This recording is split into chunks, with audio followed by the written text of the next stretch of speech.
अस्सलाम वालेकुम नाज़रीन, टाइम्स 24 न्यूज़ में आपका खैर मक़दम है। आइए तफ़सीलात पर नज़र डालते हैं। को श्रीरंगापुर की तरफ से आप सबको ईद मुबारक। या अभी यूथ बच्चों को, स्टूडेंट्स को, अभी पूरे कॉन्सेस जी को ईद मुबारक।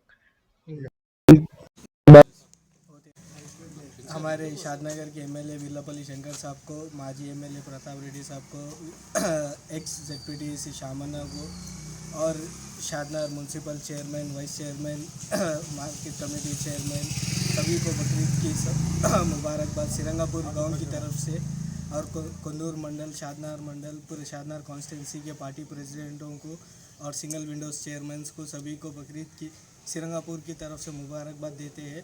ये ईद के मौके पे सब भाई मिलजुल कर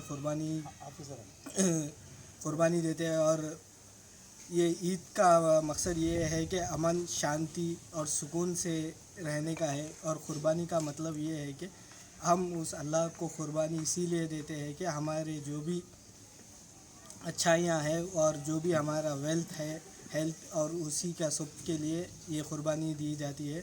और सभी ऑफिसरों को और लीडर्स को ईद की मुबारकबाद देते हैं। Police department, electricity department, revenue department, MRO department, सभी को ईद की मुबारकबाद देते हैं। आप सभी को शुक्रिया। బక్రీద్ పండుగ శుభాకాంక్షలు అందరికీ, మన ఖ్యాతనార్ కాన్స్టిట్యూన్సీ ప్రజలకు. బక్రీద్ పండుగ దేశవ్యాప్తంగా మే 28 ఈరోజు దేశవ్యాప్తంగా వేరే ఇతర దేశాల్లో కూడా మక్కా, మదీనాలో కూడా హజ్, ఈ నెల హజ్ నెల చాలామంది మన భారతదేశంకి వెళ్ళి చాలామంది హజ్కు వెళ్ళారు.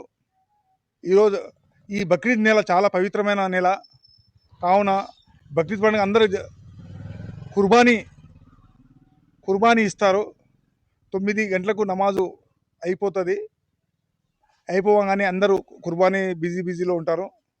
బక్రీద్ పండుగ చాలా గొప్పతనము కాబట్టి మన కాన్స్టిట్యూన్సీ ప్రజలకు అందరికీ బక్రీద్ పండుగ శుభాకాంక్షలు.